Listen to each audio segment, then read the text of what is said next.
The certified letter arrived on a Tuesday morning while I was feeding my horses. My name's Tom Bradley, and I've been living on my 50-acre ranch in Cedar Valley for 15 years. When I saw the official-looking envelope from Sunset Hills Homeowners Association, I figured it was some kind of mistake. After all, my ranch was here long before their fancy subdivision showed up 5 years ago. Boy, was I wrong. I ripped open the envelope and nearly choked on my coffee when I read the first line: Notice of violation and demand for compliance. According to this joke of a letter, my ranch was somehow violating their HOA rules, and I had 30 days to bring the property into compliance or face legal action for removal. Remove me? From my own land? The land my grandfather had owned since 1952? The letter was signed by Margaret Chin, HOA president, in the most pretentious handwriting I'd ever seen. This woman apparently thought she could just wave a magic wand and make me disappear because my horses were decreasing property values, and my agricultural activities were incompatible with the residential character of the community.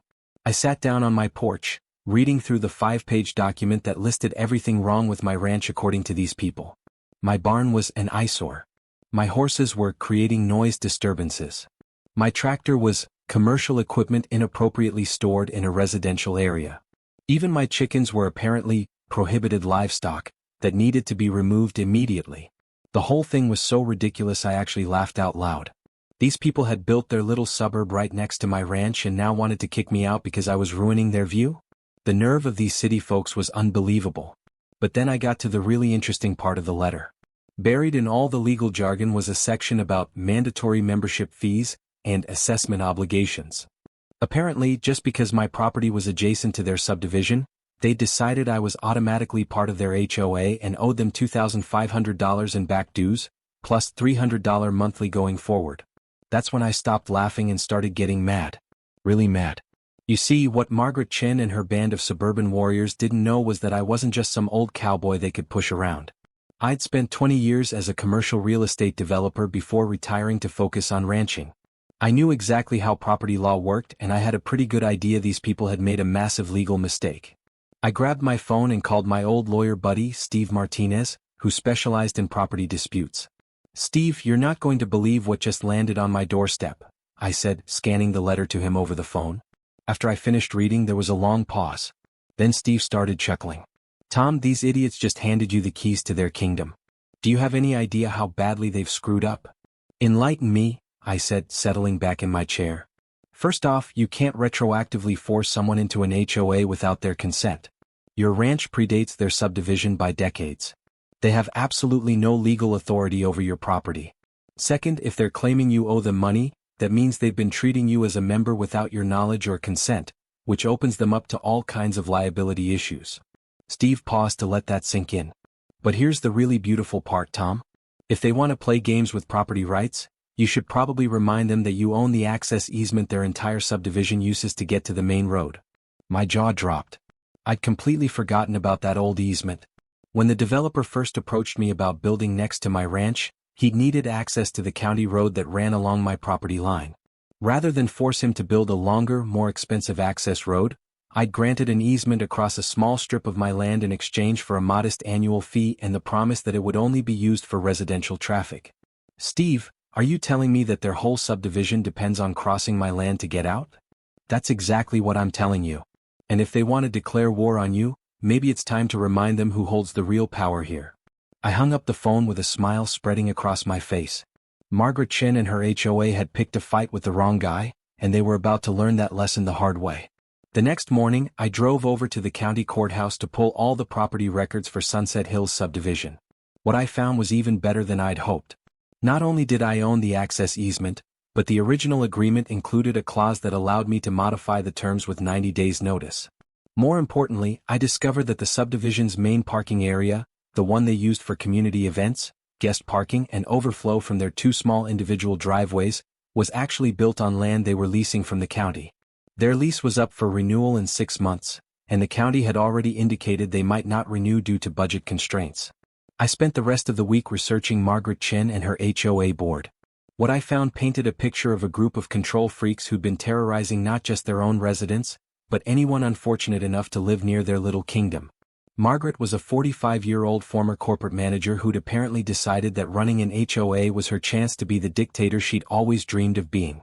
She'd moved to Sunset Hills 3 years ago and immediately started a campaign to improve community standards that mostly involved fining residents for minor infractions and expanding the HOA's authority over anything and everything. The rest of the board was equally charming. There was Richard Thompson, a retired accountant who got his kicks from nitpicking people's landscaping choices. Susan Walsh, a wannabe real estate agent who thought controlling an HOA would somehow boost her career. And David Kim, a tech worker who seemed to believe that enough spreadsheets and data analysis could solve any problem, including the problem of my ranch existing next to their subdivision. These people had been systematically bullying their own residents for years, imposing ridiculous fines for things like unauthorized door colors and excessive Christmas decorations. They'd forced one elderly couple to spend $15,000 removing mature oak trees because they blocked sight lines. They'd fined a single mother $500 for having a children's playhouse that was allegedly too colorful. But their biggest mistake was thinking they could extend their reign of terror beyond their own subdivision boundaries. They were about to learn that the real world doesn't work the same way as their little fiefdom. I spent the weekend crafting my response. Not just to their ridiculous eviction threat, but to their entire attitude problem. If they wanted to play hardball, I was happy to oblige. Monday morning, I had my lawyer send them a response letter that I'm sure ruined Margaret Chen's entire week. The letter politely but firmly explained that their HOA had no authority over my property, that their attempt to retroactively impose membership and fees was legally invalid, and that any further harassment would result in a lawsuit for intentional interference with property rights. But that was just the warm-up act. The real fun started with the second letter, which arrived at their office the same afternoon. This one informed them that, effective in 90 days, the annual fee for their access easement across my property would be increasing from the current $500 per year to $5,000 per year, per household. With 127 homes in Sunset Hills, that worked out to $635,000 annually for the privilege of using my driveway to reach the county road. I also included a helpful note explaining that this was still a bargain compared to what it would cost them to build their own access road, which would require acquiring additional land, environmental studies, and probably about $2 million in construction costs. The phone started ringing within an hour. Mr. Bradley? This is Margaret Chen from Sunset Hills HOA. I think there's been some kind of misunderstanding. No misunderstanding, Margaret, I interrupted. You folks declared war on me first. I'm just responding in kind. But you can't charge us that much. It's outrageous. It's my land and you're using it. If you don't like the terms, you're welcome to find an alternative route. I hear the county road on the other side of your subdivision only requires you to drive about 15 miles out of your way to reach the main highway. This is extortion. No, Margaret, this is business. You tried to extort me with your fake HOA dues and your ridiculous eviction threats. The difference is I actually have legal standing to do what I'm doing. I could practically hear her hyperventilating through the phone. We'll fight this in court. Please do. I'd love to explain to a judge how you tried to force me off land my family has owned for 70 years because my horses hurt your property values. Should make for an interesting headline in the local paper too. The line went dead. I was pretty sure Margaret was having the worst day of her HOA presidency. But I wasn't done yet. Not even close. Phase 2 of my plan went into effect the following week when I submitted a bid to the county for the lease on the land where Sunset Hills had built their community parking area. Since their current lease was up for renewal in a few months and the county was looking to maximize revenue, my offer to pay double their current rate was very well received. I also included a detailed proposal for how I planned to use the land once the lease transferred to me. The county loved my idea for expanding it into a public recreational vehicle park, complete with hookups for RVs and spaces for camping. After all, the county was always looking for ways to boost tourism revenue. The fact that this would effectively eliminate Sunset Hills' main parking area was just a happy coincidence. By the end of the week, I received confirmation that my bid had been accepted, and the lease would transfer to me as soon as Sunset Hills' current agreement expired. That's when things got really interesting. Margaret Chin showed up at my ranch the following Saturday morning, along with her entire board of directors. I was mucking out horse stalls when I saw this little convoy of luxury SUVs coming up my driveway, and I have to admit, I was curious to see what they'd come up with. Margaret climbed out of her BMW looking like she was dressed for a corporate board meeting rather than a visit to a working ranch. The rest of her crew looked equally out of place in their designer clothes and uncomfortable expressions. Mr. Bradley, Margaret began in her most authoritative voice, "we need to discuss this situation like reasonable adults." I leaned on my pitchfork and smiled. "I'm all ears, Margaret." Though I have to say, threatening to kick me off my own land didn't seem very reasonable to me. We were simply trying to enforce community standards. "On property that isn't part of your community," I interrupted. "But please continue. I'm fascinated to hear how you're going to spin this." Richard Thompson stepped forward, apparently thinking his accounting background made him the voice of reason. "Mr. Bradley, surely we can work out some kind of compromise. Your proposed easement fees are simply unrealistic." "Unrealistic for whom? You folks seem to have plenty of money for lawyers and threatening letters. I figured you could afford to pay fair market rates for the services you're using." Susan Walsh tried a different approach. "Think about the families in our community. You're punishing innocent children because of a simple misunderstanding with our board." I had to admire her attempt to guilt-trip me, but I'd been dealing with manipulative people a lot longer than she had. "Susan, those innocent families elected you people to represent them. If they don't like the consequences of your decisions, maybe they should consider new leadership." David Kim, apparently thinking data would save the day, pulled out his tablet. "I've run the numbers, Mr. Bradley. Your easement fees would represent a 1,000% increase over current rates. No court would uphold such an excessive charge. David, I hate to break it to you, but this isn't a regulated utility. This is private property and I can charge whatever I want for people to use it. If you think it's too expensive, you're welcome to build your own road." The look of desperation on their faces was getting more obvious by the minute. Margaret tried one more time to assert her authority. "Mr. Bradley, I don't think you understand the legal implications of what you're doing. We have rights. You have the right to use my easement under the terms I specify, or not use it at all. Those are your options. Oh, and you might want to start thinking about alternative parking arrangements too. I'll be taking over your community lot in about 5 months." That's when Richard Thompson made the mistake that turned this from a business dispute into a personal vendetta. "Listen here, you old cowboy," he snarled, apparently forgetting where he was and who he was talking to. "We don't have to put up with this extortion from some backwards rancher who doesn't understand how civilized communities work. We'll bury you in legal fees and force you to sell this dump so we can develop it properly."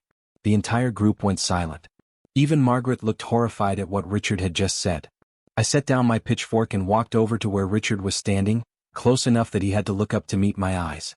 "Richard, I want to make sure I understand what you just said. You're going to force me to sell my ranch so you can develop it?"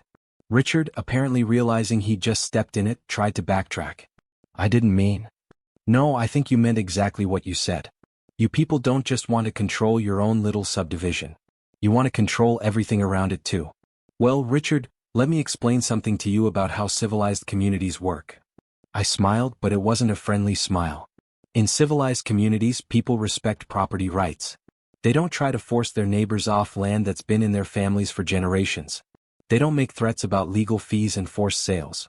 And they sure as hell don't call someone's home a dump when they're standing on that person's property asking for favors. Richard had gone pale, but I wasn't finished with him yet. "So here's what's going to happen, Richard. You and your friends are going to get back in your fancy cars and drive back to your subdivision. You're going to think very carefully about whether you want to continue this fight. And if you decide you do want to continue, you better be prepared for the consequences." I turned to address the whole group. "Because I've got news for you people. This old cowboy has more legal firepower, more resources, and a hell of a lot more patience than you do. I can play this game a lot longer and a lot harder than you can imagine." Margaret tried one last desperate appeal. "Mr. Bradley, surely there's some way we can resolve this without destroying our community." "Margaret, you should have thought about that before you tried to destroy mine. You started this war. I'm just finishing it." The HOA board retreated to their vehicles, and I watched them drive away with a satisfaction that was hard to describe. But I knew this was far from over. People like Richard Thompson don't give up easily, and I was sure they'd be back with lawyers and threats and whatever else they could come up with. I was right. The following Monday, I received a call from some fancy law firm in the city. The lawyer, who introduced himself as James Patterson from Patterson, Williams and Associates, had clearly been briefed to intimidate me into backing down. "Mr. Bradley, I represent the Sunset Hills Homeowners Association in this matter concerning the access easement and parking lease disputes. My clients are prepared to offer a reasonable settlement to avoid costly litigation." "I'm listening," I said, curious to see what they thought was reasonable. "We're prepared to withdraw the HOA membership demand and pay a modest increase in easement fees, say, $1,000 annually, in exchange for your agreement to maintain current terms indefinitely and withdraw your bid for the parking area lease. I laughed so hard I nearly dropped the phone. James, let me make sure I understand this. Your clients threatened to kick me off my own land, and now they want to pay me an extra $500 a year to forget about it? Mr. Bradley, I think you're misunderstanding the legal complexities. No, James, I think you're misunderstanding the power dynamics. Your clients need my easement to access their homes. They need that parking area for their community activities. I don't need anything from them. So tell me, who exactly has the leverage in this negotiation? There was a long pause. Mr. Bradley, my clients are prepared to pursue all available legal remedies if you continue with these unreasonable demands. James, your clients tried to steal my land and failed. Now they want to negotiate from a position of weakness and call me unreasonable for not giving them everything they want. Here's my counteroffer. They can pay the easement fees I've proposed, find alternative parking arrangements, and issue a public apology for their harassment. In return, I won't sue them for attempted fraud and intentional interference with my property rights. That's completely unacceptable. Then I guess we'll see you in court.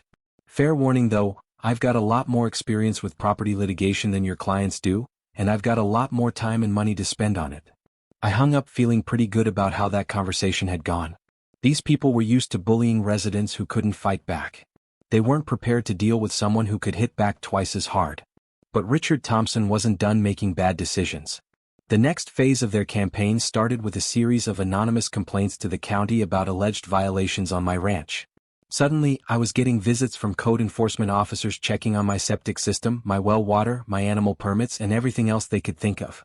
Of course, my ranch was completely up to code. I'd been dealing with county regulations for 15 years, and I made sure everything was properly maintained and documented. The inspectors found nothing wrong, but the harassment was obvious and annoying. That's when I decided it was time to escalate things a bit. I hired a private investigator to dig into the background of each HOA board member, focusing on any potential legal or financial issues that might be relevant to their positions. What we found was even better than I'd hoped. It turned out that Margaret Chin had been embezzling money from the HOA's reserve fund to cover personal expenses. She'd been moving money between accounts and falsifying maintenance records to hide the theft. The total was over $50,000 that was supposed to be used for community improvements. Richard Thompson had been inflating his accounting fees and billing the HOA for personal services like preparing his own tax returns. His theft was smaller, only about $8,000, but it was still fraud. Susan Walsh had been using her position to steer HOA landscaping and maintenance contracts to companies owned by her relatives, with kickbacks that violated both HOA bylaws and state ethics laws. David Kim was the only one who appeared to be clean financially, but he'd been using his access to HOA security systems to spy on residents he didn't like, including secretly recording their private conversations during board meetings. I had my lawyer compile all this evidence into a comprehensive report, which we delivered to the district attorney's office along with a request for a criminal investigation. We also sent copies to the state attorney general's Consumer Protection Division and the local news media. The story broke on a Thursday morning with the headline, HOA board members accused of embezzlement and fraud. By Friday afternoon, all 4 board members had resigned in disgrace, and the remaining HOA members were scrambling to elect new leadership. But the best part was still to come. The new HOA board, led by a retired teacher named Patricia Williams who actually seemed to have some common sense, reached out to me within a week of taking office. Mr. Bradley, Patricia said when she called, I want to apologize on behalf of our community for the harassment you've experienced from our previous board.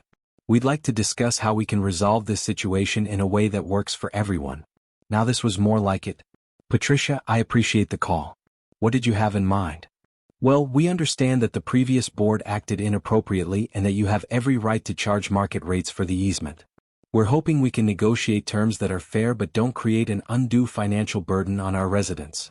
I had to respect the fact that she was approaching this like a reasonable adult instead of a power-hungry dictator. I'm willing to listen to proposals, Patricia, but I need to know that your community understands this can't happen again. I won't tolerate any future attempts to interfere with my property rights. Absolutely. In fact, we'd like to propose a formal good neighbor agreement that establishes clear boundaries and communication protocols to prevent future misunderstandings. We ended up negotiating a deal that worked for everyone. The easement fees were set at $2,000 per year total, not per household, with annual increases tied to inflation. In exchange, I agreed to a 20-year term with renewal options, giving the subdivision long-term certainty about access rights. For the parking situation, I worked out an arrangement with the county to sublet a portion of the land back to the HOA for community use, at a rate that covered my costs plus a reasonable profit. The rest became a small RV park that brought additional revenue to both me and the county. The new HOA board also established a community fund to compensate residents who had been unfairly fined by the previous board, and they completely rewrote the HOA bylaws to prevent future abuse of power. Most importantly, they installed a memorial plaque near the community entrance acknowledging the history of the area and recognizing my family's long-standing contribution to the valley. It was a small gesture, but it meant a lot to me. 6 months later, I was sitting on my porch watching the sunset when Patricia Williams stopped by with a bottle of wine and an invitation to their annual community barbecue. "Tom, I know we got off to a rocky start, but I hope you'll consider joining us. A lot of our residents would like to meet the man who saved us from Margaret Chen's dictatorship." I had to laugh at that. "Patricia, I didn't save anybody. You folks saved yourselves by electing better leadership." "Maybe so, but you gave us the wake-up call we needed. Sometimes it takes an outside perspective to show people how far off track they've gotten." The barbecue turned out to be a lot of fun. I got to meet families who had been terrorized by the old board and were grateful for the changes. Several residents apologized for not speaking up sooner about the harassment I'd experienced. A few even asked about buying fresh eggs for my chickens. Richard Thompson moved away about a month after the criminal charges were filed. Margaret Chen pled guilty to embezzlement and got 2 years probation plus restitution. Susan Walsh paid back the money she'd stolen and moved to another state. David Kim got off with a warning but lost his job when his employer found out about the surveillance activities. As for me, I learned that sometimes the best way to deal with bullies is to hit them back harder than they hit you. These people were used to targeting victims who couldn't fight back effectively. When they picked on someone with the resources and knowledge to defend himself, their whole system collapsed pretty quickly. The ranch is doing better than ever. The RV park brings in steady income and attracts visitors who appreciate the rural atmosphere. My relationship with the Sunset Hills community has evolved from hostile to genuinely friendly. Some of the residents even help out during busy times, and a few have asked about learning to ride horses. Looking back, I almost have to thank Margaret Chen and her crew for their incompetence. If they'd just left me alone, I would have continued living quietly on my ranch, minding my own business. Instead, their greed and arrogance ended up making me a lot more money and giving me some great stories to tell. The moral of the story? Don't start fights with people who know how to finish them. And definitely don't threaten to evict someone from land they've owned since before you were born. Because sometimes, that old cowboy you're trying to push around might just push back hard enough to take over your whole operation.